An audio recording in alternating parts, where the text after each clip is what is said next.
in high school, like I said, I am 50, so I graduated in 1993. And there back then, that's when like Guess jeans and like Pepe jeans and all that were like really popular. And I wanted those so badly because everybody else had them, but they didn't come over a size 10. And I was an 18. So I would buy the men's version because I could fit those. But on the Guess jeans, this is something that's ingrained in my brain like 30 years later. The little triangle on the pocket on the men's is a different color than it is on the women's. So Oh, everybody knew I was wearing men's pants. So it's just that kind of stuff that sticks with you even 30 years later. Hey, it's Mel. Before we dive in, just a quick note. This podcast is for educational and informational purposes only. The insights shared by our guests are not a substitute for medical advice, diagnosis, or treatment. Always consult with your healthcare provider before making changes to your diet, exercise, or lifestyle. Now, let's get to the show. welcome to our Sleep Life podcast. This is Mel, your host, and today we have a patient story I'm so excited about because she's going to help you guys with so many random things you don't even know yet. So this is remaking Jodi from Instagram and TikTok. So welcome to the show, Jodi. Thank you. I'm excited to be here. Yes, yes. I love what you do. You're so fun. Like you're always smiling. I'm like, "Oh, that's my girl." So tell everybody, when did this journey start for you? Yeah, so excuse me. So there's actually two different journeys at play here. So first of all, I had gastric bypass in June of 21.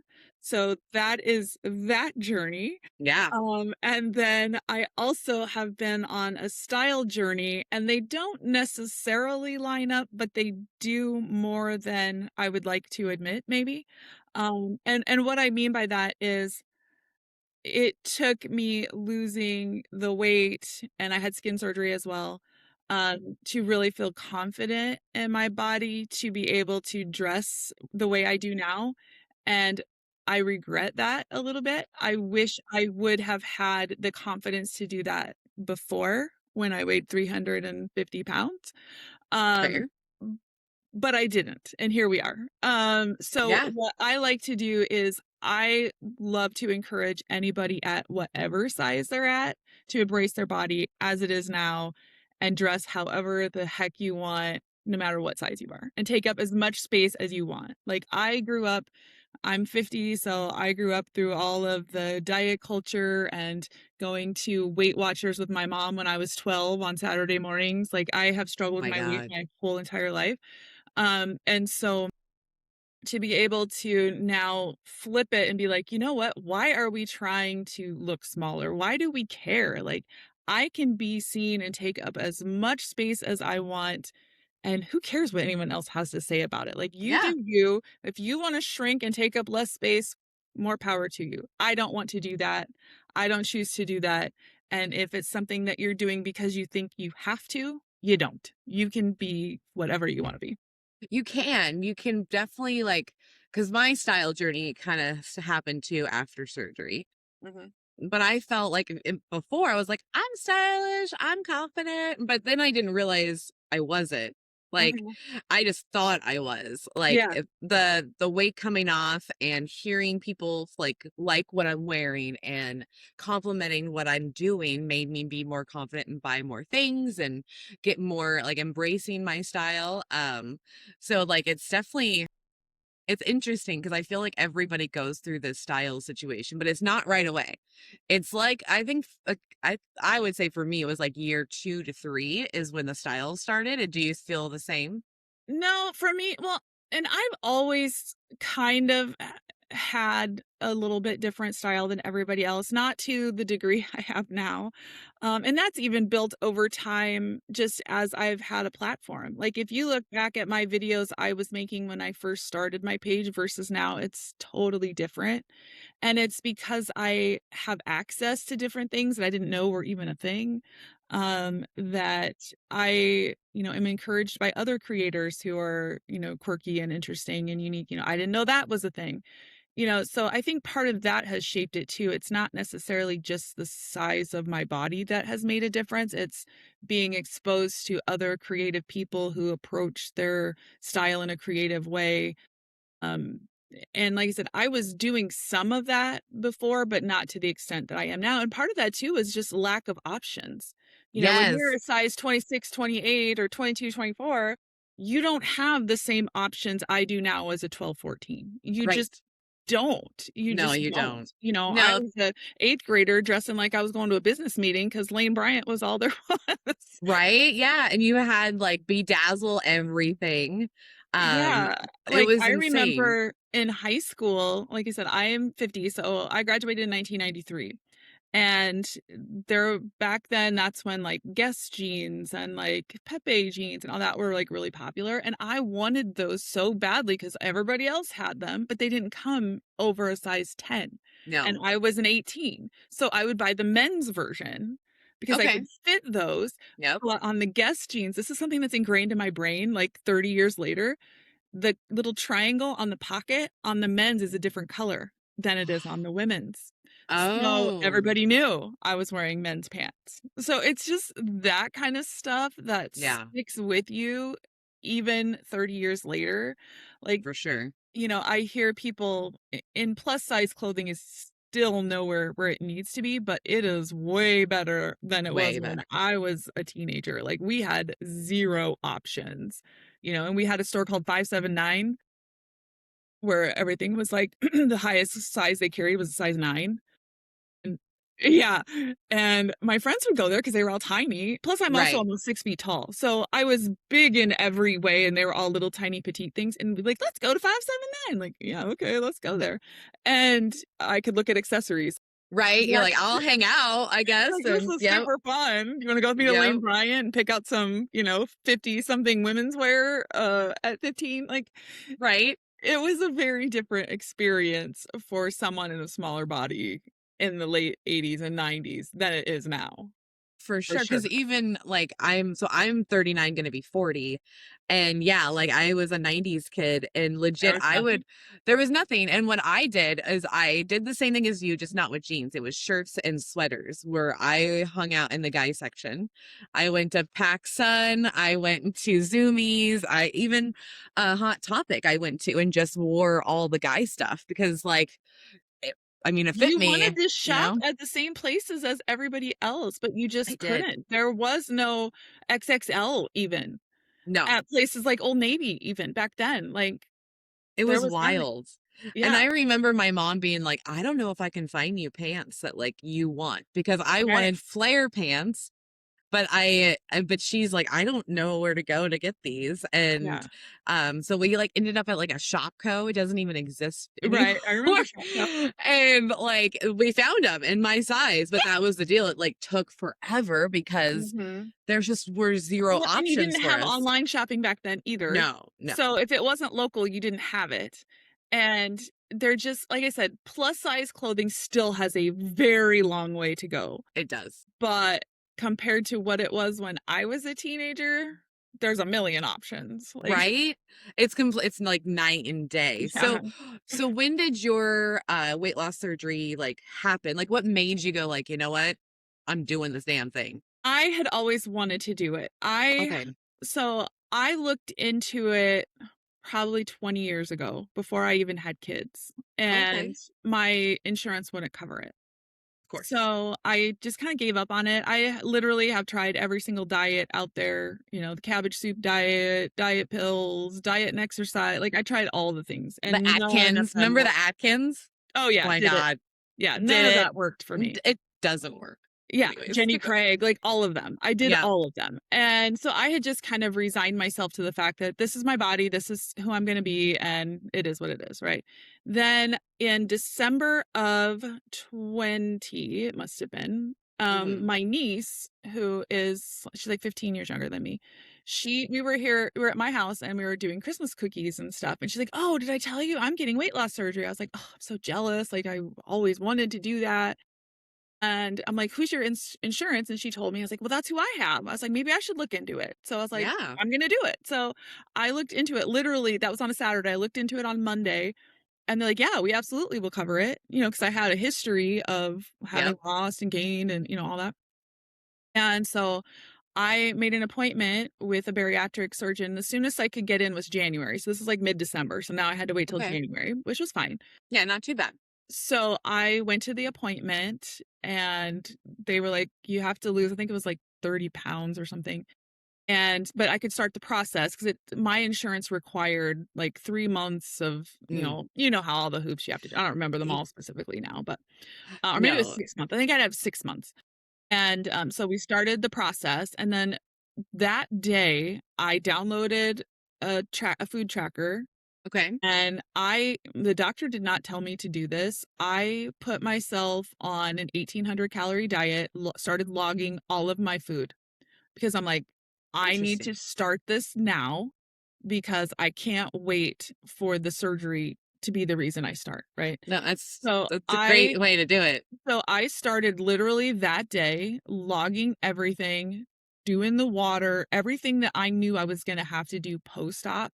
I started the day of my first appointment Holy moly, because congrats. I Not many wanted people to do that. be prepared for what was gonna come. I didn't want it to be a shock Yeah. to my system, right? And I'm so glad I did it that way.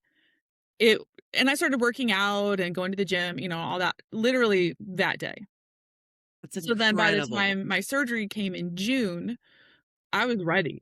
Like, I had lost the 30 pounds or whatever I needed to lose, and I had habits in place already that would make me successful for what I needed to do. And that's what I want. If people don't take anything else away from this, but that are newbies, like literally, I'm doing coaching now, and that's the one thing is like, let's start doing some of the things now. Mhm. Because once you build that habit, the longer you have it built, the better it's gonna be. Yeah. And your mindset is like in it. So it sounds like you were like, Yeah, all I was right, ready because I knew it had taken me 45 years to get approved, right? for this, Yeah. so I wasn't going to squander the opportunity, and it also helped me to start I measured everything, I tracked everything, because it also helped me to see what serving sizes really were, and that was very eye-opening as well, but like I Mhm. said, it all prepared me for post-op. Great, because yeah, like the portion thing was very eye-opening. I was like, Mhm. "Oh, I'm really overeating." Not even just like a little bit, like it's a lot. Like Yeah, what in like, the world you look at a is container of going something on? and you assume, like, 1 container is 1 serving, you're looking at it like, "It's 4 servings? Like, what? I was eating 2 of these." Like, Right? And you then know? those crumble cookies, like that there's like 4 servings in 1 cookie, guys. Yeah. So it's like insane amounts of sugar and Mhm. carbs and all the things that we shouldn't be having in our But bodies. even, like, a bag of chips, not like the little ones, but, like, like, slightly bigger ones, that's, like, 3 Mhm. servings of chips or something. It's like, You're like, "What?" "Really? What? Hold up. This is wild." Yeah. So what was your weight when you went in? My weight when I went in was 334. Okay. Now, you said you had the bypass. Did you choose that or did they choose that for you I or had the option to do either the bypass or the sleeve, Okay. and I decided I'm only doing this one time. I Yep. don't wanna have to go back and have a revision if it doesn't work. I want the gold standard the first time, like, why not? Just That do it and be done with it. nice, nice. Well, I'm glad that you're able to do that. So how long did you have to wait for your like surgery? So, I went to my very first appointment January 11th. I had my surgery June 9th. Wow, almost exactly 6 Mhm. months. That is Yeah. amazing. And then Did funny side story, so I told you my niece Yeah. is the one who kinda kicked this off. She and we both had surgery the same day. Same surgeon. She Whoa. he did my bypass and then did her sleeve right after. It's amazing. Yeah. So you're twinsies, that's what we Yep. call it. Oh my Yep. god. How is she doing, if you don't She's mind me doing asking? amazing. Yeah. Good, good. I Yeah. bet it's nice to have someone, especially in the family, that literally knows what you're It going through. is. And honestly, something that has been really helpful for me, and when I started my TikTok is where I started. It was a bariatric account when I first started. Okay. And used to talk a lot about like support groups and stuff. I think it's so important for people to find, like you're saying, someone who can relate to them and knows what they're going through. I actually had joined some like Facebook pages and stuff when I was pre-op, I think. Yeah, it had to have been pre-op. And there was someone made a comment about being from the same city that I'm from. I was like, "Oh, hey, I'm from there too." And so then we became friends. We're like really good friends now. And she had her surgery a week before I had mine, and she lives like a few blocks away from me, weirdly enough. But she really started it, and I help her kind of a little bit. We do a monthly support group where it's very informal, and it doesn't matter which hospital. We have two very large health systems here, and Mhm. she went to one and I went to the other. So it's like we don't care where you had your surgery, if you went to Mexico, if you went wherever, we don't care. And we don't care if you're pre-op or post-op. It's for everybody to come, ask questions, share recipes, all that good stuff, and just get the support that you need. Yeah. And that has been really helpful for me, but also for a lot of us because people don't understand unless you've been through it. Yep. You don't know how mental it is. It's It's far more more mental than mental than physical. physical. Mhm. Yeah. And then even after you lose the weight, then you've got the body dysmorphia, and that messes with you in a way that, like, till it happened to me, I was like, "That's the stupidest thing I've ever heard." Like, "Okay, you don't know what size you are or whatever." Like, I couldn't relate, but it's real. It's Even this real. far out, it's still real for me sometimes. Like, I'm better now because, like, I had skin surgery in 2022, and so that helped me. That was more mental than physical for me as well. The main reason I did that, I had my arms and I had a tummy tuck, and that was more for me to be able to see the difference. Because when I still had my stomach there, I'm like, "Yeah, you're still fat. Like, you did all this and you're still fat." Not that I don't still sometimes feel that way, but it's better. It's a lot better. That was the Yeah. main reason I did it. I would say that 10 years out that it does get better, but Mhm. it creeps up every once in a while. It sure Where does. like when you're walking past like one of those mirror windows, and you're like, "Whoa, that's me." Yeah, Huh? I still do Okay. that. Like, "Oh, look at me. I look good." Yeah, I'm like, "Holy shit, like I actually do look good." Like I Yeah. forget sometimes what I'm walking around like. So you said that you had skin surgery. It sounds like a year later. Mhm. So how much weight did you lose? I lost at that point, like, right around 130 pounds. Incredible. That's amazing. So, I mean, and you were in your late 40s when this is I was happening. 45 when I had my Yeah, surgery. so mid 40s. So, like, how did that feel just being that age and doing this process? Because I want to hear more from this Mhm. group, to be honest with you. Yeah, I wish I had done it years earlier. That was really my only regret. I have had no regrets about going through the process, and I've been really transparent about doing it, and I have talked to a few people, like, in my personal life who are like, "Hey, I'm interested in doing this. Can you tell me your experience?" I have a girl I used to work with, and she wanted to have bariatric surgery, and she ended up having it. She had the sleeve, and she was like, "How did you decide, the bypass versus sleeve?" And I told her, and she's like, "Well, they told me I could do either one, and I think I'm gonna go the sleeve." I'm like, "Why? Why would you do that if you have the option? Like, you're going under the knife anyway. Like, why not just do it?"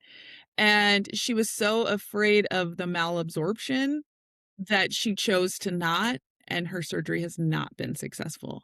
No. And I mean, because she's probably 4 years out now and she's barely lost anything.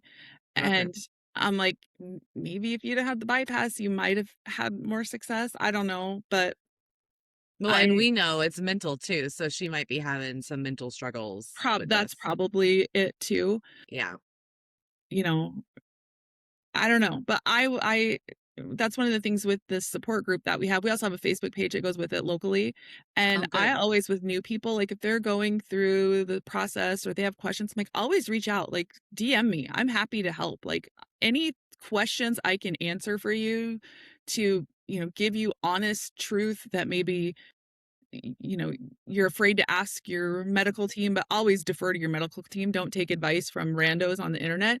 But um, if you have questions about my experience, I'm happy to answer any questions or talk to people because that's the way you find out the real scoop, like from It's real people who lived it. Oh yeah, and I couldn't say more about like be in the community. Just jump in. We Mhm. all love each other, like, and we all just want to help each other. I think because we felt embarrassed, we felt ashamed Mhm. before, and isolated to where we're scared to ask questions. Like, what if they think this about me? Like, Right. so ask the questions, message us. I'm gonna have Jody's all information below for you to click on to go follow her, go watch her stuff. So don't worry, you'll be able to get to see her stuff after the show is over. So you lost 130 Mhm. pounds. So what made you one get plastics done? And then how'd you choose your surgeon? I never thought I would have plastic surgery. Let me just go on the record and tell you that right now. I never, ever, ever thought that would be something I would do. Um, but then I had lost 100 pounds before uh, through a weight loss program. And I never got done because I had 150 to lose. And so then it just kind of, you know how it goes, it tapers off and all the weight and then some came back. So when I had my surgery and I had lost 130 pounds, because I lost it relatively quickly. So yes, it was only like a year and a half from from one surgery to the other. I had been pretty steady at that weight for a while. Good, good. That's important. So I just got to the point where, like I said before, I didn't feel quote unquote done. And I know I'm never done, so I don't really like to use that term because this is a forever struggle. Like I understand that. But I wanted to feel like I had reached my goal, right? Even though I technically didn't. I set a ridiculous and it wasn't anything my surgeon set. I set my own goal. So I am 5'10" and I for some reason told myself I should weigh 170 pounds. And that was my goal. Okay. Okay. That was my goal. I will tell you the lowest I have ever gotten was 198 pounds, and I had COVID. Well, yeah. So my body did not like 198 pounds. My body likes right around 205, 210. And that's where I am, and that's where I will be. And that's totally fine. So once I realized that and came to terms with you're never going to be 170 and it's fine, that's when I was like, okay, I'm quote unquote done losing weight. Like, this is where I'm going to be. This is where I want to be. And so that's when I was like, okay, for me to feel like that's real, I need to get rid of some of these things. I mainly for that, it was my stomach. My arms, I did mainly, I'm going to be honest, for vanity reasons, because I never in my entire life, because I have been overweight my whole life, I never felt like I could wear sleeveless anything ever Yeah. because my arms were so bad. And so that was the reason I did my arms. That was vanity. My stomach Okay. was more mental because I wanted to feel like I was quote unquote done losing weight and that I could just appreciate and love where I was at. And I didn't know that I could because the other thing I knew myself well enough to know that while I still had that, I had the double belly, all that, I knew that anytime I gained even 5 pounds, my brain would go, oh, yep, you're going right back up to where you were. Cause look at you still got this. And so I had to get rid of that. Like I just had to, for my own mental health, get rid of that. And that's why I chose it. As far as who, I just did some research. I had it done locally Good. Okay. and it was great. It worked out great. And I was able to get them both done at the same time. Amazing, amazing. So, and I'm sure you lost weight with just getting the skin removal, right? No. Like, Mm-mm. no. No, weirdly, no. Interesting. I weighed pretty much the same, like with a couple pounds, but she took 12 pounds of skin off of my That's what abdomen. yeah, I was gonna say. Like, you had to have had taken some stuff off. So, Yeah. and do you have any children or anything? Yeah, so I have 3 kids. I have 1 stepdaughter that's 26. that lives a few hours away, and then I have two like biological. We just call them the kids. We don't distinguish like whose or whose. But I have two that I've given birth to, Yes. and they are 22 and 20. So Nice. Well, and the reason why I bring that up too is like as moms, like our stomach does some weird stuff after we have children. yeah, and I had two C-sections with Oh, both of okay. my So like I said, plus I had been overweight my whole life. Like I was a size 18 when I graduated high school. yeah, Like same. I always was overweight, like always. So I had there no amount of losing weight was gonna make that skin go anywhere. Like, it Nope. just wasn't. It Nope. didn't matter. And that's why I got to the point where I'm like, "You know what? I'm worth doing this for, and my mental health is worth doing this for to feel like I can be the best version of myself that I want to be, and I can finally be free of that I lived with for 45 years." Right. Well, and it's you are worth that. Like you get to do whatever you want in this life Yeah. and you got the surgery, you lost that damn weight. Yeah, you can totally have skin surgery. It's your Yeah. money, your choice. Do what you want. Yeah, and I was fortunate enough, my husband has been very supportive of my whole journey and my kids too. Like I've had a few people comment like on because I wear a lot of kooky things. I've had people comment like, "Oh, your kids must be so embarrassed." I'm like, "No, my kids love my weirdness because I embrace their weird as well." Like they're artists and we're all a little quirky in our own right and they love it. Like my youngest daughter, she's in college and she's an art major and she's like, "Oh mom, all my friends love you. Like they all follow you on TikTok." Yes. So no, my kids, they are very proud of me and they've seen me struggle with my weight. They were with me when I lost that 100 pounds with that other weight loss program that I did. And to this day, they can't eat just chicken and vegetables because they lived on that for A for while, like I'm 2 sure. years while I was trying to do that. But, they've been very supportive and very helpful, and when I talked to my husband, I'm like, "I really wanna do this. I wanna have this skin taken off."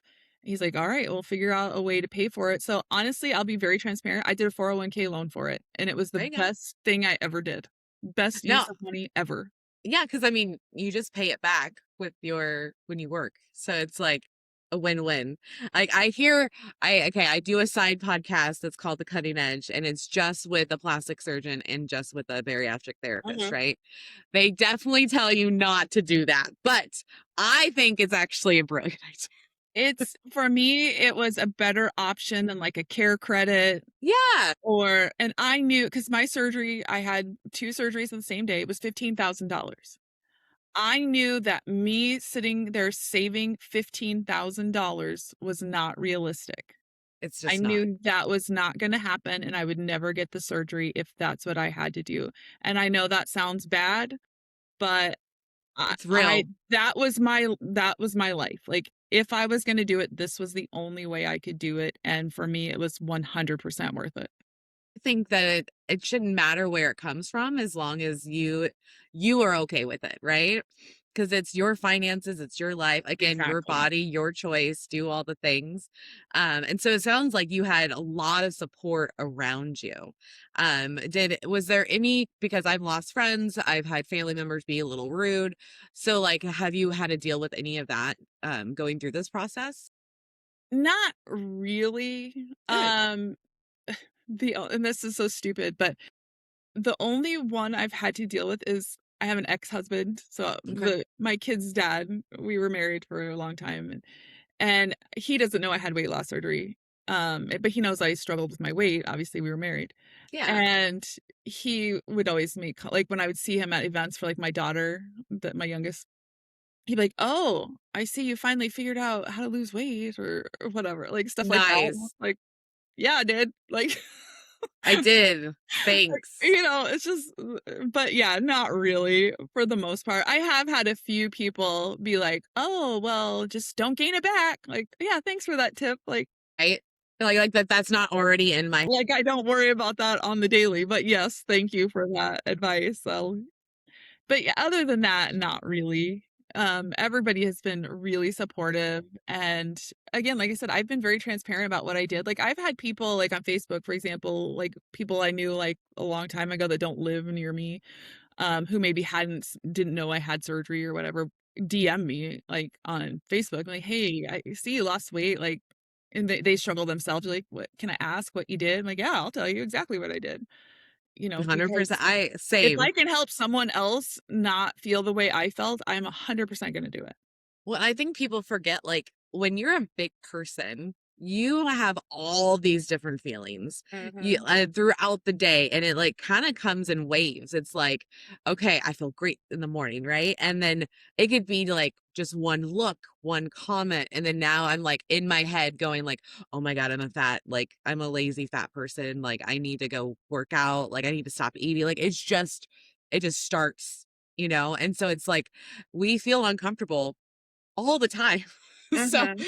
I remember being sweaty and icky and just like I would get like irritable if someone was like asking a bunch of questions while I was feeling like so uncomfortable because I'm like, just I can't right now. Like I'm in my head about being icky. Like Right? Yeah. it's just Well, hard. and that's why when I started wearing, like, tank tops, I was like, "What? This is amazing." I was hot all the Yeah. time, like, why did I but I didn't feel comfortable wearing that because I was so self-conscious about my arms.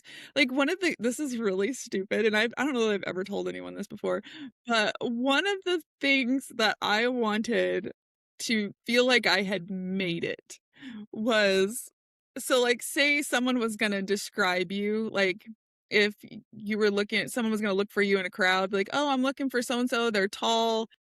I didn't want them to be like, "Oh, that tall, dark-haired, heavy-set gal." Like, I didn't wanna Mhm. be that. I wanna be like, "She average height and build." Like, that's what I wanted to be referred to as. Like, that's the dumbest thing ever. No, But, like, I that was just that's like, okay, I look average height and weight, good, like, I don't need perfect. to look skinny, I don't need to look emaciated, I just wanna look average, like, I'm fine being average, and that's And there's nothing what I wrong want. with that. Like that's kind of where I'm at mentally too. It's like I'm very comfortable.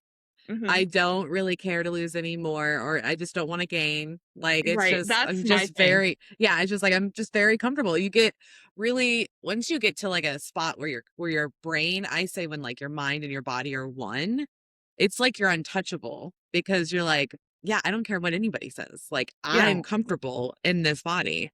I always have that fear of regain though. Yeah. I am on tirzepatide, like, I'm also, very transparent about that.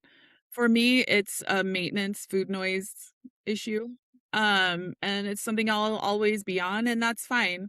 It's really just so that I can have the peace of mind to know I'm not going back to 330, 40, 50 pounds again. Yes. And the food noise really The food noise. I just didn't realize how much I was thinking about food until it was Yes. gone. Right? I was Yeah. like, wow, I was really like obsessive. Like, Yeah. Well, this is wild. I watched that documentary that Oprah had about, GLP-1s, Okay. and I was like she was talking about food noise, and that was the first time I'd really heard that term. I was like, "Oh my god, not everybody has that?" Like, I thought everybody had that, and I was like, "Wait." It was like mind like, like, "Wait, I thought everybody thought about food all the time like that. It's just me?" Hmm.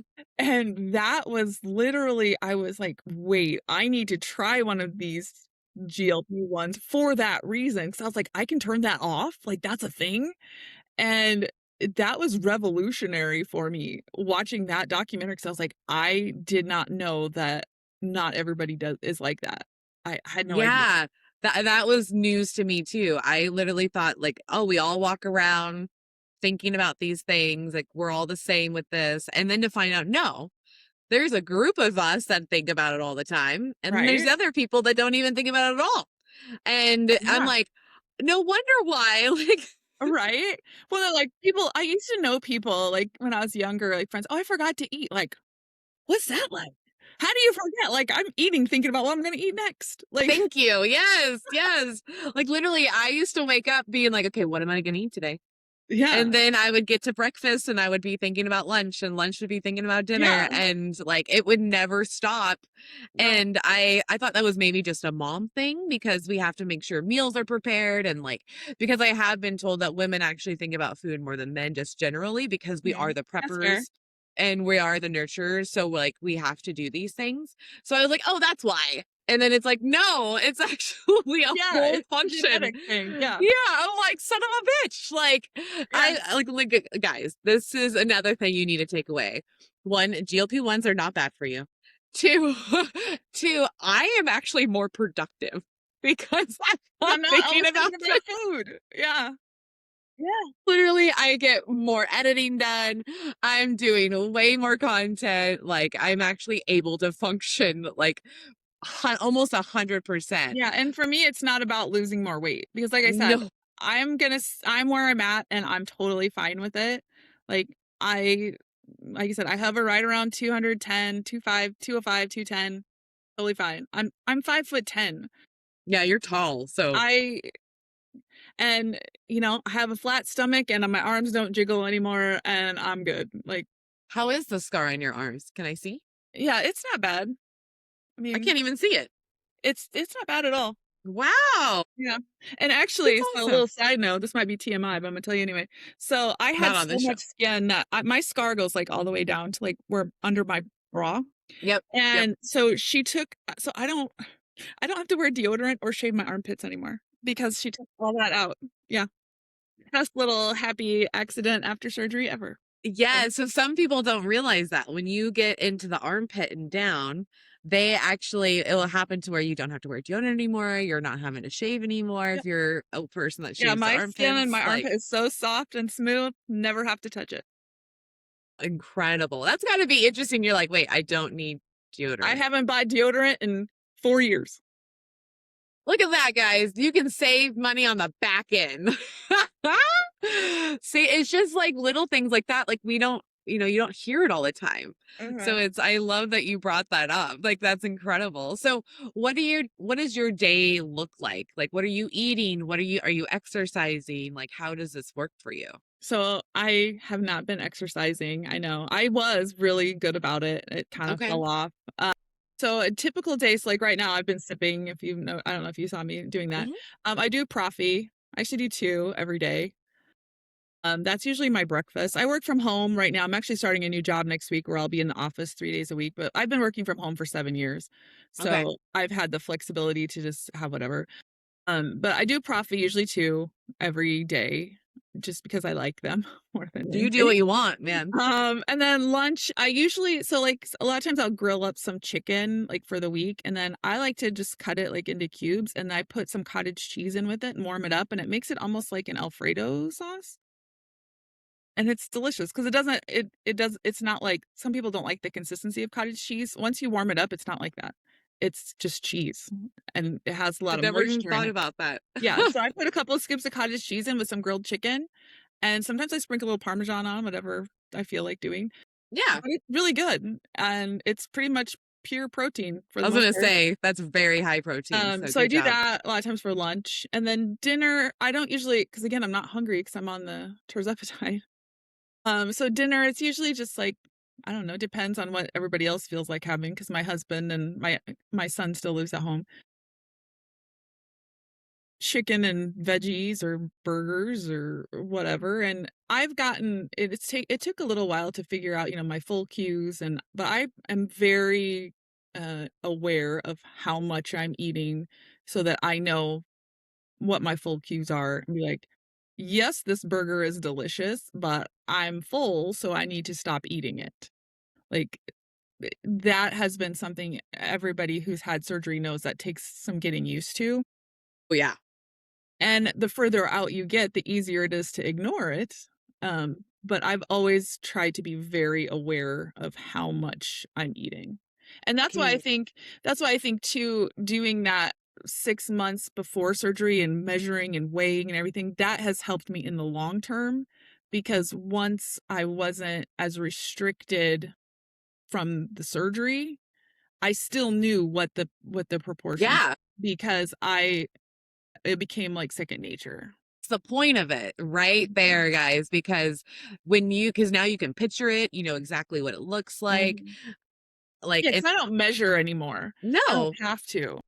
No, because you have done it so much that your Mhm. brain knows. And that's kind of what's nice. Like even when you go to restaurants and hang out with your friends at parties, like Yeah. you can eyeball everything. Yes, I know for myself, I had to it was like 2 or 3 years ago, I like started tracking again just to see where I was at. Mhm. And everything was fine but protein. Like Yeah. I was not getting enough protein and it was an eye opener. And it was nice that like I did it with my Benchies. So I have Patreon. And we did that together and it was like, oh shit, like Mhm. actually way lower than I expected. So I do think every like maybe like 6 months to a year check in with yourself, see if you're getting the right amount of things. There's no harm in it.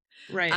It really is just making sure you're on track. Like I know some people can't weigh themselves every day or just period. Like I try to do it once a week. That's what I do Just too. yeah, it became like a Saturday thing where like I would get up every on Saturday mornings and then I would do my business in the bathroom and then I would weigh myself.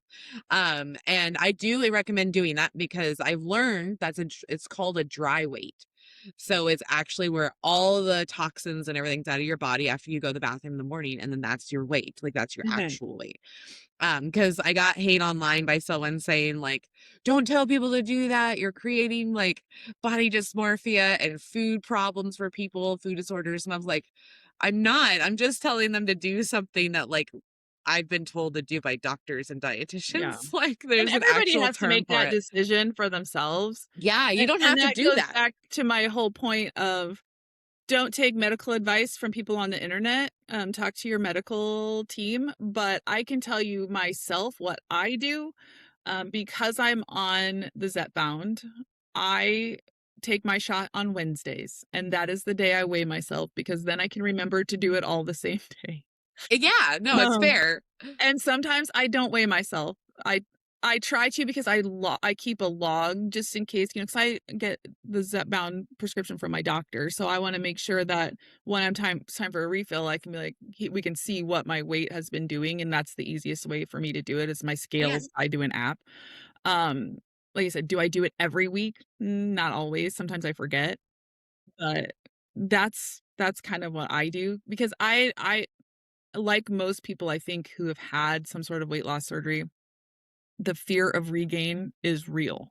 Real, real. Like, if I see it going even a few pounds a couple weeks in a row the wrong direction, I'm like, put on the brakes. Like, what am I doing? Like, I need to reassess because I have lost weight over 100 pounds before and gained it back. Like, I do not want that. Like, I will mentally not be okay if that happens this time. And Like that's why I weigh myself too. It's just a check-in with myself. Mhm. Because I'm like, when you start seeing it go up, you're like, all right, we're gonna reassess this shit. Like, what have I been doing the last couple weeks? And Right. most of the time, like it's because I wasn't moving enough, Mhm. or this is a big one, guys, and people don't think about it. It's literally water too. Like if Mhm. you're not drinking your water, Mhm. like you can go a couple weeks without losing anything, and then all of a sudden, if you're drinking your water perfectly, then boom, you drop like a few pounds because your body needs to push this out. Mhm. And I know it sounds gross, but you're only going to be able to, you can breathe it out, sweat it out, poop it out, or pee it out. Like that's it. So, and I say the breath thing because I watched a doc where like you should really do the breathing techniques that they teach you with exercise because you're actually like exhaling actual like stuff out that you should be exhaling out. Mhm. So your body doesn't have to process it. So I was like, "Oh, okay. I Very think cool." it's important to not stress over every pound. Like, I don't look and go, "Oh, I gained 1 pound this week. I need to reassess." Like, that's not realistic. Now, if we're looking at 5, then maybe I go, "Oh, okay." But if it's 1 or 2, it's like you said, it's probably poop. Like, Yeah. It's poop, it's water, it's something. You yeah, know, I mean because our body holds on to this stuff all the time for our body's own reasons. Like it could just be like for women, it could be our cycle. Mhm. I'm in perimenopause, so like I know that's it's Yeah, affecting me. it does. And then it's gonna affect us when we go into menopause and Mhm. postmenopause. So like our hormones do a number on our weight, and it's gonna fluctuate. Yeah. It's just who we are as women. That's just And then a the thing. other thing, like I don't, I don't keep myself from enjoying food either. I if if I want a piece of cake, I have a piece of cake. Like, it's fine. I tell like, we talk about this in our support group too. It's like, I did not go through all of this process and everything to be on a diet my whole life. Exactly. And that said, obviously, I'm not going out and eating cake every day, but if I want, and honestly, I can't eat very much sugar, like, it upsets my stomach, but if I want a french fry, I'm gonna have a french fry. You know what I mean? Like, I eat bread, I eat carbs, I eat all of those things. Do I prioritize my protein first? Yes. Then you have less room for the carbs, but I eat a hamburger on a bun. I eat a sandwich with bread. I eat cheese and crackers. It's fine because, first of all, life's too short to feel like you're depriving yourself all the time. And if you drop dead tomorrow, they're like, "Oh, I'm so glad she never ate what she wanted to eat." Like, I know. it's so stupid. It's so dumb. Yeah, obviously, if that's something that's triggering for you that you can't just eat one piece of bread without going crazy, then maybe that's not for you. But that's not me. And so I eat if I wanna eat something, I eat it. Like, Well, and I think that's important because, like, yeah, we did have the surgery to get healthy, to get to a normal weight, to where we can actually like function on a regular day to day basis. But yeah, it's not about you're never going to have these foods again. Cause I hear that all the not time. realistic. It just isn't, right? Now, am I a big proponent, kind of like you, where like maybe don't bring in the trigger foods, right? Mhm. Like I always say, like you don't put a crackhead in a crack house, right? Like you, same difference for us. It's like I know my trigger foods: garlic bread and cookies. These two are huge on my list of like I can't control myself, and I know that about myself. But I had to go through this process to learn that. So it's okay to learn what your stuff is, figure it out, and then just don't bring it into the house. And like for me, I don't bring it in the house, but I will have it if say I'm at a friend's house, like if they have a cookie, like and it's only chocolate chip cookie. People that know me know it's chocolate chip. So, but like if they have a cookie that's chocolate chip there, I'm not going to deny myself a chocolate chip cookie, Exactly. right? Like I'm still going to have it, but I'm not going to bring them home. I'm not gonna buy them, and I have bought them on like not an accident where like my brain was like, do it, it's on sale, like $3.99 for like 12 cookies, fuck yeah, and then they're gone in 2 days, like Right. like that's Well, that's like Girl Scout cookies. Like, it was just Girl Scout cookie season, yep, and my yep. husband and I were at Sam's, and there was this cute little girl out there selling. He's like, "Should we get some?" I'm like, "Nope." I said, "Because that box of caramel delights, I could eat that whole box by myself, in one sitting. I would feel sick afterward, but I would eat the whole thing. Like, they're Yeah. bite sized. Like, you just keep shoveling those babies in there." Yeah, and then we tell ourselves, well, they're bite sized, so it's like I have 4 equals like 1 big one, And like also, you eat versus both sleeves. Like, yep, yep. I might, like, limit myself and do one sleeve now and one sleeve tonight, but I still in one day ate the whole box, like, I feel a little bit better that I'm not the only one that has that problem. 'Cause, like, legit, like, that's how I am with, chocolate chip cookies. So, like, I've done that to myself several times. yeah, So, just guys, no. don't feel bad about this kinda stuff, like, these are normal things. Is there anything that's random that's happened during your journey that you didn't expect? You mean, like, food-wise? Or what do you Like, mean? well, anything, like, the girl like, for me, I didn't know what the gurgles were, so I didn't realize that that was a full cue. Like, I didn't realize, "Oh, my nose is, Yeah. like, leaking a little bit, now I'm full, like, this Both is cues interesting." were weird to figure out at Yeah. first. Like, I have one side of my nose runs. I also will, like, hiccup one time when I'm full. And it took a little bit to figure out those were full cues, and anybody who's had the surgery knows you test those boundaries at first, and then you realize that you shouldn't, and why you shouldn't. So, almost 5 years out, I know what they are, and I'm very aware of them, and I've gotten so much better at, like, "You know what? I don't need to finish this burger. I ate half of it. I'm full. I can throw it away. It's Yeah. okay."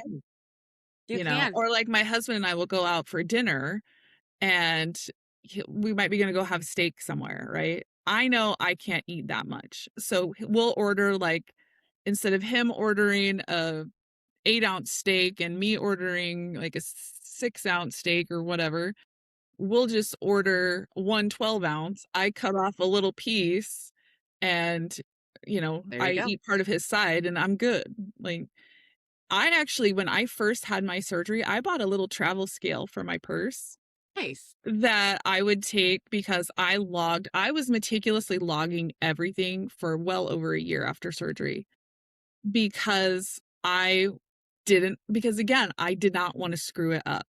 Like, I worked so hard and waited so long. I was like, this is my last chance to get rid of this weight, and come hell or high water, I'm going to do absolutely everything to be Right. successful at it. And Yes. so for me, I carried in my purse, I'm not kidding, you can get it on Amazon, a little travel Mm-hmm. scale, and I also carried little measuring spoon things because, like, it was like a measuring cup, it had, like, cups and, like, tablespoons so that Okay. I could measure all of my sides, like, I wanted to know exactly what I was now, is that a little over the top? Yes. But I did it because my brain needed me to do it. Like, that was the only way I could feel like I was doing everything I needed to do so that if this didn't work, I could be like, "Okay, doctor, these are all of the things I did. Why didn't it work?" Like, Yeah. It's like a safety net. It's knowing that you did everything you could. And now it's like, what do I have to do now? Because it's like, hey man, I did what you told me. And I was the same. I was so scared to get off the binder list of food.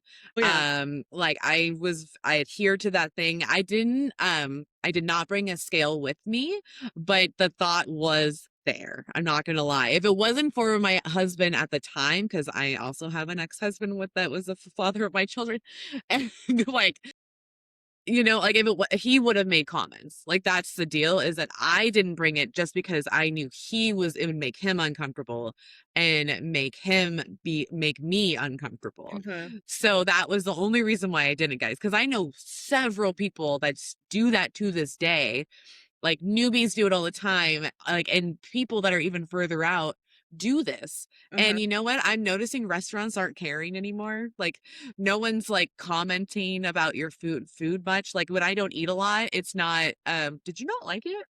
I Like still get that you still sometimes. getting I that. still get that sometimes, not as much as I used to, especially now with so many people being on GLP-1s, I think it's much more common. Right. Yeah. The thing that I used to get, because you're not supposed to drink, like, whatever it is, 30 minutes before, 30 minutes. Well, yeah. So, like, I wouldn't order anything to drink, like, at a restaurant, and it made the servers very uncomfortable, Yes. and they Yes. would be like, "Are you sure? You don't want even any water?" Like, they were baffled by it, so I've just started ordering water. If I drink it, I drink it. If I don't, I don't. That's what I do. Yep. Because they looked at me like I had 3 heads, like, "What do you mean you don't even want water? Like, that's just weird." Like, Oh, what that is the funniest thing because I know this look and the look is great because you're just like, yeah, I don't want anything. But then they're just like, I can see it in their head, like, well, what happens if you choke? Like that was kind of like I felt like yeah. that's what their deal was. Like, but what happens if your mouth's dry and you can't eat your food? Like I think they were too. It's like, water's free. Like, are you doing this to save money? Like, just get the water. water. Yeah. And that's what I do now, just water, guys, because I love iced tea. But iced tea is like Not worth it. $3.50. I'm like, I'll just make it at home. This is very Unless we're gonna tedious. sit there for hours, and even then, like, I can get my water in if we're sitting here. Yep. Um, Yep. yeah, I almost always just do water, and one thing I have not gone back to, is soda. For one thing, I don't tolerate carbonation very well. It just makes me feel real uncomfortable, so I don't do any carbonation if I can at all help it. So I used to be a Diet Coke, like, I loved Diet Coke pre-surgery. I've tried it once since I had surgery, and I was like, it's not for me now." Yeah. Like, Well, I and don't miss that's soda at all. good. Good. I love hearing that because that's a lot of people soda was their problem. And so like they're switching to different things, but like the carbonation can hurt you. Like that's just It is what it is. Different It makes me bodies have different uncomfortable. issues. Yep. And for me, it's same thing. I just feel like it's super tight. Like Yeah. after a while, like in my chest, I'm like, oh, I can't do this anymore. I Like, do now, one of my favorite things, so I'm not gonna tell you I'd never have soda, but, I love one of my favorite snacks, mhm, is to do a root beer float, and to do that, I take root beer zero, okay, and I mix it with a vanilla protein shake, there you and go. it is delicious. It tastes like a root beer float, and it's protein.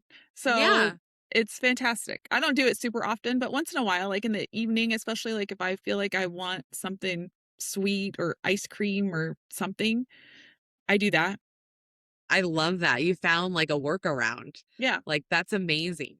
Well, on the show, I love to highlight the non-scale victories because the scale does stop. Me and you are very proponents of this. So I wanted to know, what are some of the non-scale victories you got to go through that you are just like, these are amazing? Let me think. I mean, there's been so many.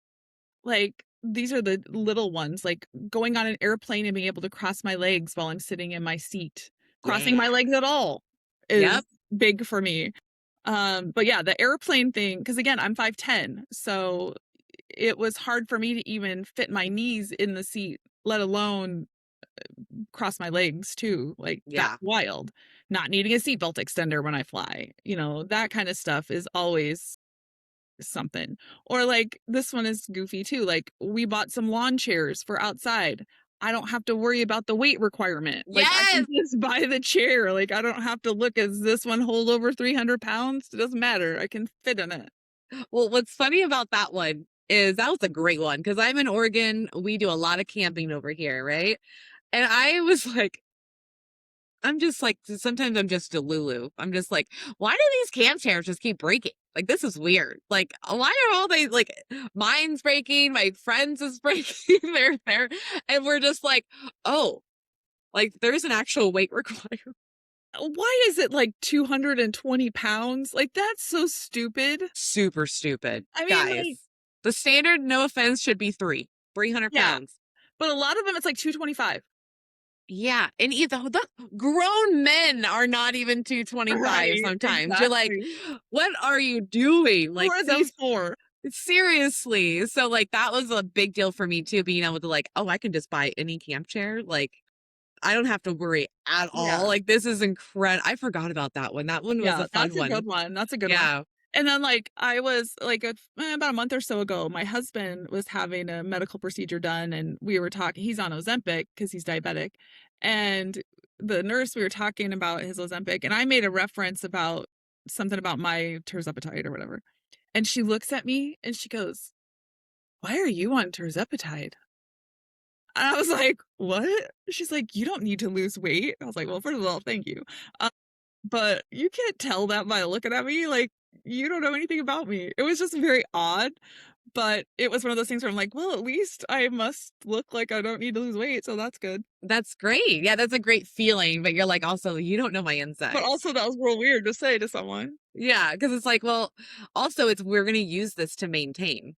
Right, yeah. Like it's not gonna be where, And all that's like, right, I we got to the explained it point to and then her. I'm stop. like, "Well, I Yeah. had gastric bypass, and I use it for food noise, not necessarily weight loss." Not everybody that's on a GLP-1 is on it for weight loss. Yeah, no.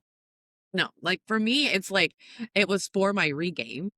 So Yeah, guys, I regained in year 7 into 8 is when I regained. And it was like I took about 50 pounds. And once I saw it, I was like, whoa, Melanie is 242 pounds. Like this is not good. yeah, And yeah, I had to finally come to grips, like, I'm gonna need a GLP-1. mhm, And 'cause it took me a while. I was not on the bandwagon when it first started. yeah, I same. never am though with any medicines. I'm just like, I know there's trials that have been done, but we're just gonna wait to see what the Yeah. population like does with this shit. Well, and, what you said just made me remember too, like, one of the things, so if anybody sees this who's on the fence about having surgery, right? For me, I was type 2 diabetic when I had surgery. I also had high blood pressure. I was on insulin, and the day I had my bypass, I never have taken insulin since, and my blood pressure is normal. and I take no meds other than my vitamins. Well, and my sleeping meds because I'm perimenopausal and I don't sleep, but that has nothing to do with anything else. But that alone was so big for me that that's part of the reason I think I don't care as much about the number on the scale as I thought I would, because my labs are all perfect.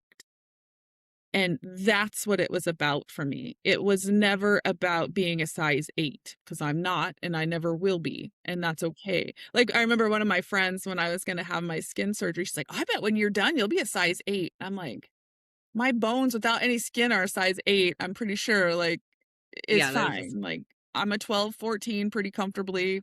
That's what it is. I will always be that. And I'm fine with it because I know my labs are good. I know all my everything that I'm healthy. That was the whole point, especially now that I'm over 50. That matters even more than ever. The fact that I was able to do that before I got to this point, really, I wish I could have done it sooner, but the fact that I did it at all is remarkable. And to be able to now be healthy at age 50 it's worth it. and not having to take those meds. Yeah. Like, that's the biggest thing is, like, I love hearing that because, yeah, a lot of us are on blood pressure medication. Some of us are on blood thinners. Some of us are on, like, helping our cholesterols, like, our insulin, everything. And when I hear that they are, like, non-existent anymore, I'm like, that's what it's about. Like, yes, like, not having to have medicine in your body, like, I think is the best thing. Um, and now I do want to touch base on mental health real quick because we have talked about how like mentally exhausting. Now, I only got a 15-minute phone call for when I started.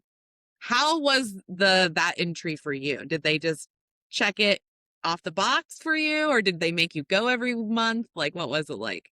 I had one, I think it was like an hour, Oh, you got maybe an hour. Okay. 30 minutes. I can't remember.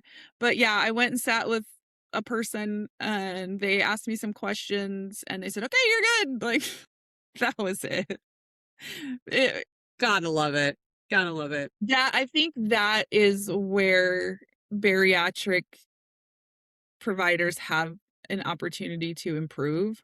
Huge Because opportunity. as Yep. you and I have talked about, the bariatric process is more mental than physical. Because and I think when people fail, it's the mental. It's not that the surgery itself wasn't successful. For example, we I told you that my friend and I do the support group. Well, a couple months ago, we had a lady show up and she was like 6 weeks out of surgery, 8 weeks, like very recent surgery. And we have our meeting at Barnes and Noble and we sit in the Starbucks area at Barnes and Noble. Cool. And she comes over and I'm not a judgmental person. But again, I know this woman is like 2 months or less out from surgery. I think she had sleep. And she sits down with a caramel crunch frappuccino. First of all, looking at No. it made my stomach hurt because I'm like, oh, just all because like I look at some of that stuff and like it just makes my stomach hurt looking at it. But she's 2 months out and she's drinking a caramel crunch frappuccino. That's where I'm saying, like, that told me instantly, just knowing what I know from my experience and people that I've talked to, that she did not get the mental preparation she needed. Yeah. That's a 100%. fail on her medical team's part, that she was not mentally prepared to have surgery. Yeah, that's a big tell. Like, I'm glad that you brought that up because it is a mental game. I don't know if you're in therapy now, but like I have therapy on Thursdays, so I'll Mhm. be I've doing done that it. to I don't write at this moment because my therapist got a little weird. I'm actually I'm in the market for a new one. But no, Nice. I very much believe in therapy and mental health. And like I said, I don't blame this lady at all. Like Right, it's the team. it's she was not, I don't think, given the proper tools to be able to handle that issue. Now, I should she have had agree. some willpower? Sure. Should she have made different decisions? Sure. But at the end of the day, I don't think that just her doing that showed me that they didn't educate her as much as she needed to be educated. 100%. I agree because it's a telling sign if someone's already like back in their ways, right?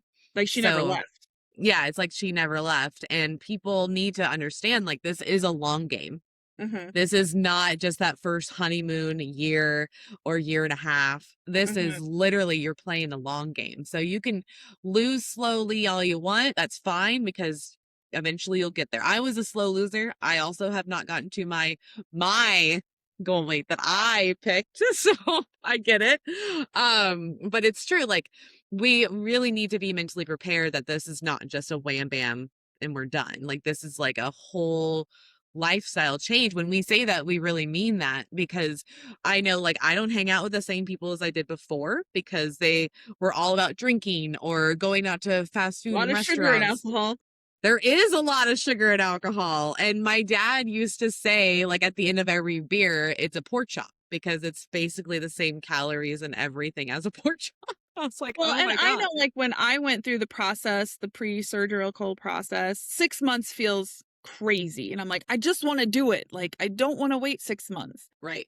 But in retrospect, I'm so glad I did have to at least 3 months, because it gives you the opportunity, like I said, to put those things in place, to wrap your brain around it, to educate yourself and figure out what's coming. And I think it's so important for people to do that. But also, if you're considering doing it, talk to real people who've had it, who've been through it, and who can give you what it's really like. Because yeah, I sat through all those dietitian classes or whatever, and that's great. Like, I got a lot of helpful information, but it's so much more helpful to talk to somebody who's like, "Hey, I remember eating those refried beans after surgery. That was the best thing I ever ate. I was never been so excited to eat refried beans in my whole life."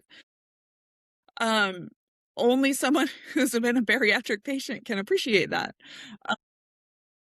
It's that kind of stuff where someone who's been through it will understand the body dysmorphia, unlike someone who is, even your medical providers might not understand it if they've never struggled with their weight. Talking to somebody who's been through it, who you can, ask the goofy questions like, "Hey, I don't poop every day. Do you poop?" Like, Right. Like, is that a "Is that normal? normal?" Like, or I eat beef and it feels like it gets stuck right here and I can't do that. I can't eat that. Is that normal? Does that happen to you? That kind of stuff, that you need to talk to someone who's been through it to really get the answers. But you need to do all of that research while you're pre-op so that you know exactly what you're dealing with. And that's why I think it's important to go to those, like, support groups even before you have surgery, so that you, even if you don't have anything to contribute because you don't know what to ask, because you probably don't, but to hear the conversation of people who are a little bit outgoing talking about those things, you go, "Oh, I didn't know that was a thing," or "I didn't know I wouldn't be able to drink carbonation." Like, stuff like that, that you might not get that information from your provider because they maybe don't even know to tell you, because they themselves haven't experienced it. So that would be my biggest advice to people is, and I know we've gotten far away from fashion, which is where we started, but is to find a local group or build one if you don't have one, of people who have been through it no matter what stage of the process, so you can get real information. I agree, because it's very, very important to be around people that have gone through what you've gone through, Mhm. because we can look at each other and be like, we get it. Especially when the waiter could, like, say, like, yeah, we are at, Starbucks hanging out, and a waiter comes around and asks, like, if we need anything else. And we're all like, no, we're good. And they kind of give us a look, and it's like, we all look at each other like, yeah, no, there's no way we can have anything else. Like, it's just not Right. going to happen. So it's just nice to have that, like, just the eye talk where, like, you can just know what's going on. And that's why I'm a big proponent too. Like, go to meetups. If you don't have one locally, make your own meetup. Like, Exactly. And it that's what we just, did. yeah, it's very important because, like, one, you create really cool friendships. Like, I have some of the best friendships I've ever had in my life because of going to meetups and going to, or and me creating them, because I'm just like, I love people. And two, it's like, it's just so nice to, like, have someone understand. Like, one of my biggest NSVs was when I was in a shower, my body didn't touch, like, the things, right? It didn't touch the what is that? The shirt, the curtain. It didn't touch the wall. Like that was like one of my favorite ones. And some people like, small people have never experienced that. But Yeah, like when I'm around my people, they're like, "Oh my God, I forgot. Like that was a good one." Like the towel, being able to wrap yourself right? around Being able to wrap with a a towel. normal towel. I don't have to use a beach towel anymore, like Well, when I it's went to so my fun, plastic surgery consult, they give you a robe to put on. I was like, "Oh no, this robe is not right? gonna fit." But I wrapped that baby around. I was like, "Oh," and I actually did a little video. Like, I can actually wear this robe. Yeah. It's just stuff like that. One of the things we do sometimes at our little like support group meeting, especially if we have new people, is we all pull up our before photos. Be Oh, like, good. this is who I used to be, because some people are further out, some people are not. But it's good to give people a chance to brag on themselves too, because this is hard. Like, you should be able to brag on yourself. It's okay. Like, you should be Yeah, proud of even going through the process, because it is hard to start it, to see it through, to actually lose the weight. Every step of it is hard. it is. And that anybody that tells you that it's not has no idea It what is they're not a talking magic about. wand. No, not at all. And I definitely want to end about style. We'll start about style, end about style. So what has it changed into? Like what were you wearing prior and what are you doing? I know that you're funky. I can already tell. Like what so guys, go on to YouTube if you haven't already. You get to see her in person because I know I'm a little funky and like I love punk rock and like I'm more like the rocker girl on my side. So and you have the ball necklace where I'm just like I used to wear that all the time, so I Yeah, love I it. So haven't had these very long. Yeah, so I do what's called dopamine dressing, which means I dress for my moods. So sometimes I wear a lot of colors, a lot of patterns.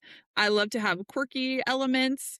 I have sweaters with dinosaurs. I have things with aliens. Like, it's whatever my mood is for the day. Sometimes it's more tame, sometimes it's very kooky. And that's what I like to do because number one, life's too short to worry about what other people think. That's something that and this is really, I don't think is as weight related as it is age related. I'm a big believer in your opinion of me is not my problem. It's not my business. Um, I don't need to know what you're thinking. That's not my business. That's your yeah. business. Mhm. Just like the back of my hair is not my business. I don't see it. It's not my business. Um, but no, and we get hung up on, and this is a term I hate, is, oh, that's so flattering. What does that even mean? To most people, that term means it makes you look smaller. Now, I have learned because I had a viral video on this actually where I was like, is this outfit flattering? No, but it's fabulous because to me, in the generation I am, flattering means makes me look smaller. Yep, same. But I had so many comments from people going, "Well, yeah, it's flattering because that color looks great on you," or "It's flattering because it makes you happy." And so that was really eye-opening for me. Number 1, I don't use that word anymore. And number 2, it's everything is subjective, It right? is.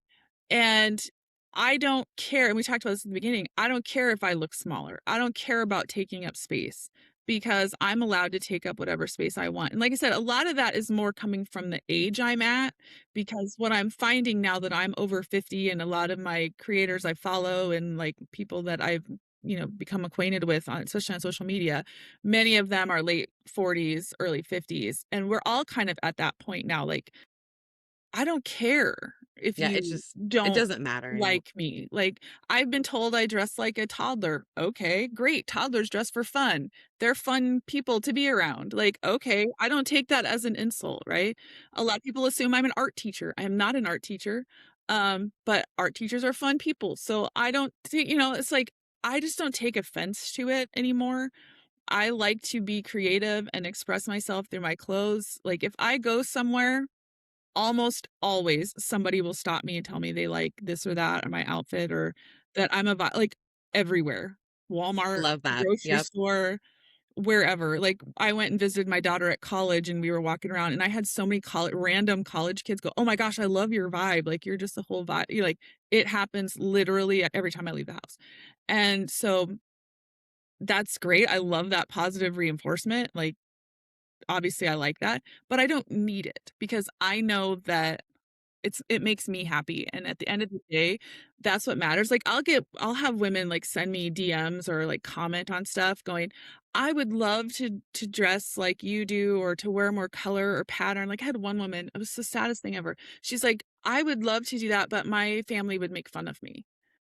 And I made a video about it, and I was like, "Why would your family want to dull your shine?" Like, I don't understand that. Like, why does your family not want you to be your authentic self? I I can't understand that because if it makes you happy, why would your family want you to be unhappy? So that was I couldn't wrap my head around that. But my advice to her was, okay, if you not everybody wants to jump into the deep end of the pool and wear multiple patterns and colors and all the things. Like, I get that. I didn't start there either. I Mm-mm. worked up to this. Like, if you look even a year ago, my outfits were very different than they are now. You have to start small, right? That's my best advice to people is start small. If you like weird, quirky things, get a necklace with a dinosaur on it or an alien or some weird thing. Wear your normal outfit, but have a couple random accessories that are quirky or unique, or a fun pair of pants with a different pattern, Mm-hmm. or a color that maybe you haven't worn before. Like, you don't have to start out like just screaming in a very loud outfit. Now, if you want to, great, Do but it. you Yeah. don't have to. It's not everybody is ready to start there. You can start small, and it might not be anything anybody else can even see. Like I said, maybe it's a fun little quirky earring that you're wearing and your hair covers it, but you know it's there.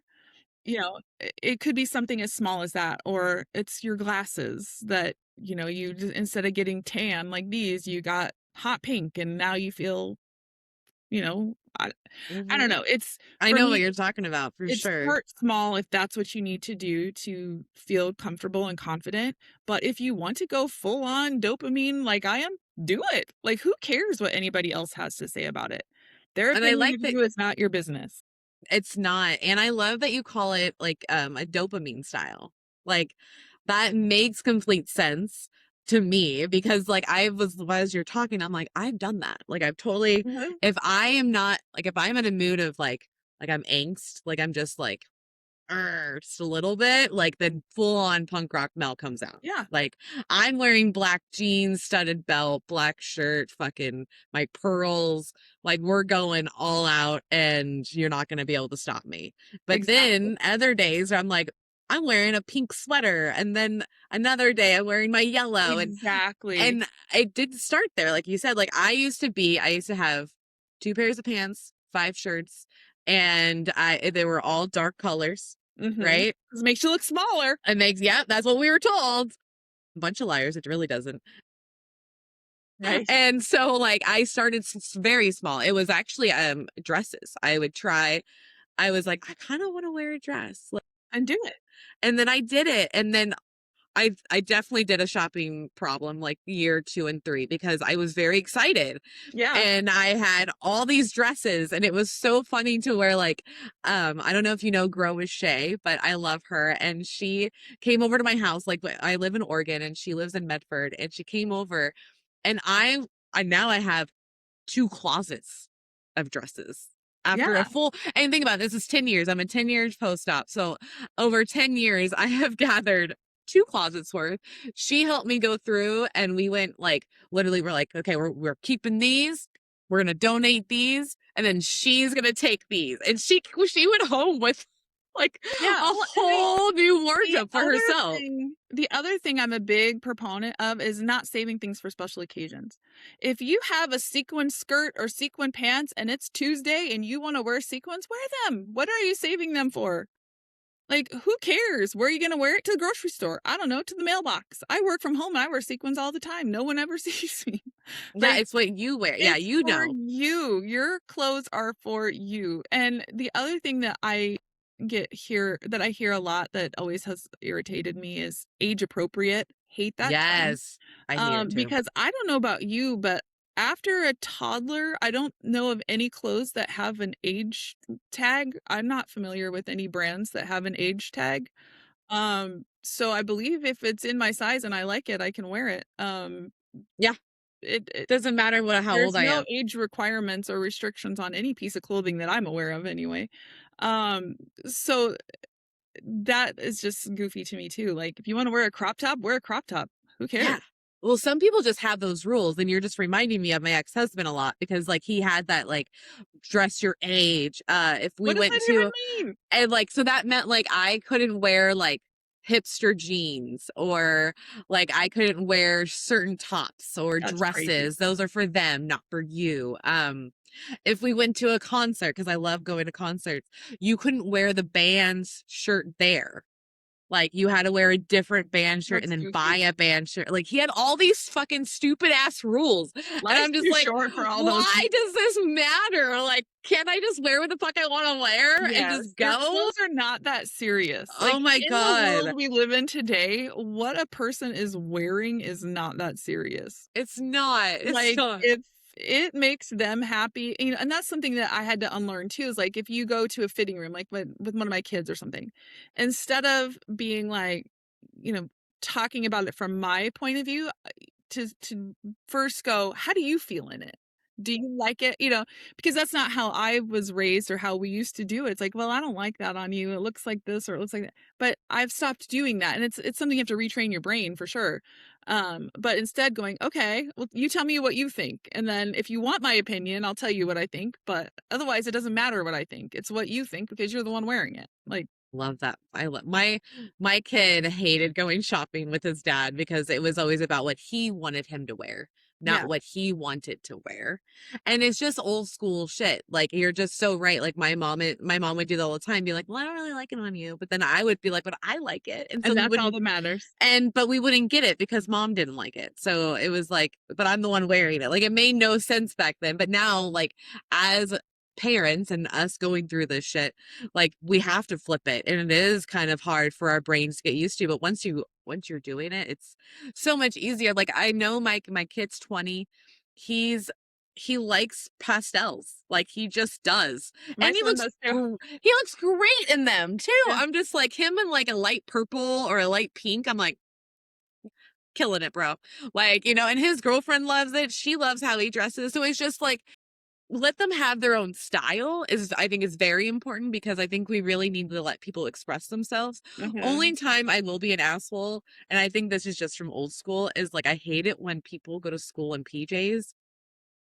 I don't know why, but I look at it and I just get angry. It's like, I'm It just like, doesn't bother me, like, I don't understand it, I don't understand it. I but, don't I get it. mean, whatever. You do you. Yeah, Whatever floats your boat. If you wanna look like you just rolled out of bed, knock yourself out. it was hard, like, because I did let my kid do it, and I was just like, "Okay, can you just, like, once a week? Like, I can't." And Yeah. he's just like, "What is the deal?" And I was just like, "The deal for me is, like, if you don't, like, I feel like you're just not taking school seriously is kind of the deal." It's like old school where I'm like, Yeah, if but, like, their you clothes don't affect your dress brain. yeah, dress for success situation, you know? Yeah. And so, like, 'cause that was definitely ingrained in me. Yeah, for And sure. so I was like, this is just what it feels like. It just feels like you're not taking it seriously. Like, you're not even getting up earlier, you're not That's taking a your hang up, shower. not Yeah, theirs. it's 100%. It's totally all me. And, like, eventually I got over it, right? But Yeah. it was just like, like, come on, kids. But really, it's just my hang up. So, Yeah. but they're really like style, and that's who you are. And it's very funny if you go through, like, say when you're traveling, you go through your suitcase. Mhm. Like, I just did this where I'm like, hey, what should I wear? And I threw out like a couple different shirts and I was like, oh, this is so me. Like, there's a comedy shirt, a band shirt, and then there's like just a regular, like, cutesy flowery shirt. I was like, Yeah. yeah, you can totally tell this is my suitcase. But I love that because, like, I've gotten to a place where I can express myself now. Yeah, and style is personal. It Like, really is. what I like isn't gonna be what you're gonna like. So, like, one thing I have started just as, like, a little side gig is I do virtual styling for people. And one of the things that I've done some of my friends and some other people here in my town, I've gone to their house and, like, helped them go through their closet and, like, think of their clothes in a different way and tell them where they might have gaps in their closet and that kind of stuff. But, one of the things, like, on my website, on that page is, like, I don't want you to dress like me. Like, I want you to wear what you feel good in. I will help you look at your clothes more creatively and tell you where I think you might have some opportunities to make better use of what you have. But the Oh, goal I is not love for you to dress like me. Like, that's silly. Like, I don't want people to dress like me. I want to give you ideas and things that you can do to make you look at not only what you have, but when you're out shopping, if you decide to do that or you're thrifting or whatever your thing is, what makes sense or how can I look at things differently? Like, for example, one of my favorite things to do is like if I'm wearing a graphic tee, instead of putting a button up shirt over it, I like to put it under it because then you can see the graphic better. And, that kind of stuff where people are like, oh, I never even thought about that. I've got those Mm-mm. two things. I've just been putting them on the opposite way. And now that I put them on this way, it's like a whole other look, It is. Yeah. that kind of stuff. Some of the people I've helped here in my town, they're professional people who are in corporate wear. But just because you're wearing corporate wear doesn't mean all you can do is just look boring and frumpy.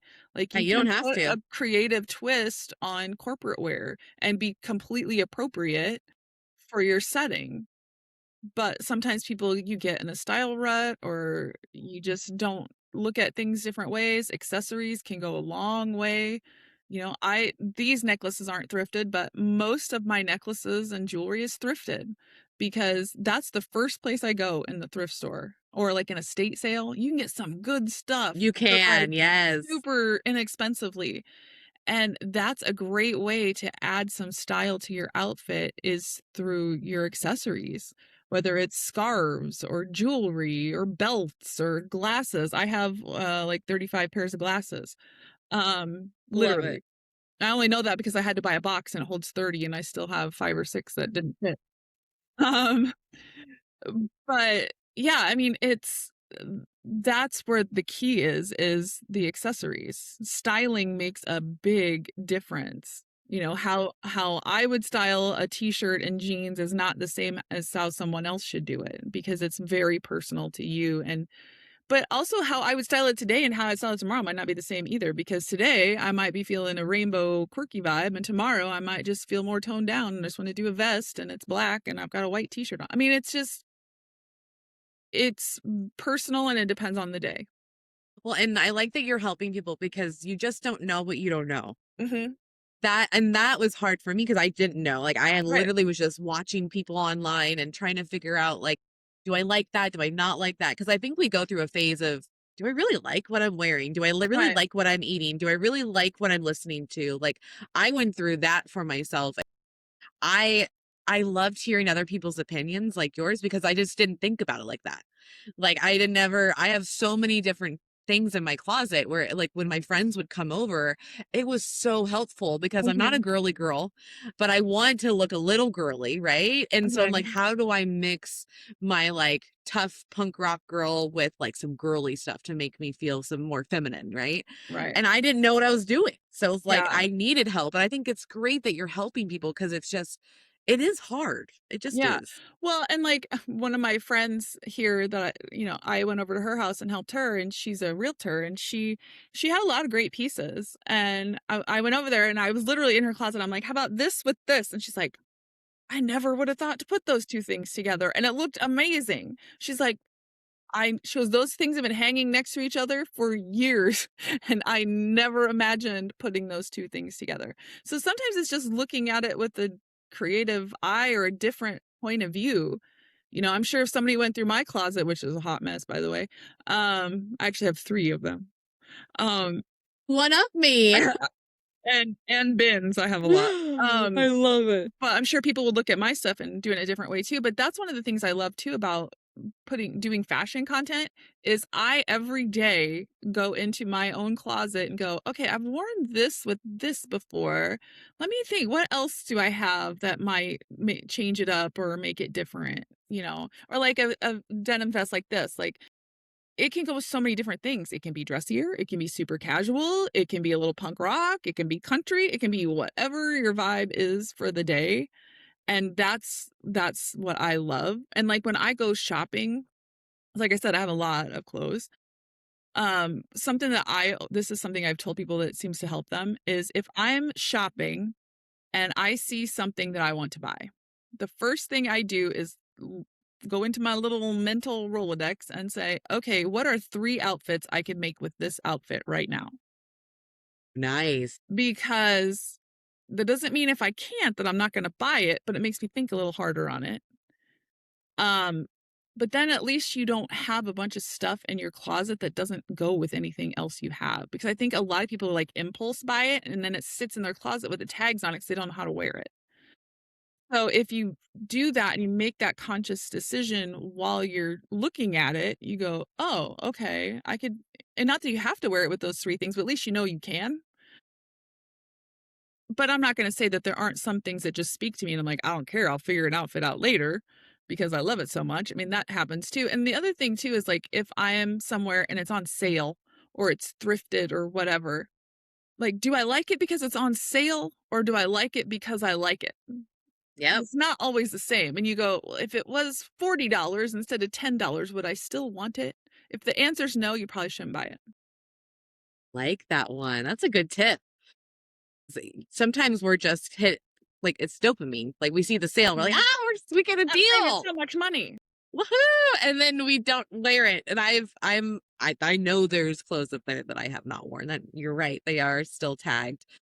Because like I don't know. Yeah, you're completely right. Where I'm like, I like it. I don't know what to do with Is it it. practical? Does it fit into my life? If not, Then should we really have it? And that's like, I love this. Okay, guys, if you need help with your styling, definitely go to Jodi. This is so cool because we need this. This is something that this community really needs because this is like an opportunity for us to really express who we are within the things that we already like and have. And obviously you can buy more and do whatever you want, but I think that this is like such a good thing to have a resource for because you are quirky and fun and you like this kind of stuff. Like, definitely go to someone that likes what they're doing with style. Like, and if you like their style too, you're like, all right, cool. Like, we know that like she's really gonna look at things objectively. And I think I know like, me personally, that's what I would need. Yeah. So remakingjodi.com. That's where they can go and you can see all about my philosophy on virtual styling and schedule a session and all that stuff. Fun. Alrighty. Well, we are about to wrap up. Is there the one thing I like to ask is like, if you could go back and tell Jodi at the beginning of surgery, what would you tell her? I think I would just tell her, number 1, you're making the right choice and that you can do this. You just have to know what you're getting into and prepare. Hey guys, well, thank you so much, Jodi, for coming on to the show, showing us all of your love and style and what you have been through. You guys know the drill. Get that water, protein. You got to move your body, get the therapy done. And lastly, vitamins. I got my ProCare vitamins. I literally have an alarm that goes off at 3 every day to take it because I take the one with iron. So I have to have food in my body. So I figured 3 o'clock, I should have food in my body by then. It's like I should have it. If I don't, we have a problem. Right. Alrighty, guys. So the last thing is, don't be an asshole to one another. Have a great week and ask us if you have any questions. Bye. Thanks for tuning in to Our Sleep Life podcast. If you found this episode helpful, make sure to subscribe, leave a review, and share it with someone that needs it. Remember, small, consistent steps create lasting change. I'll see you on the next episode.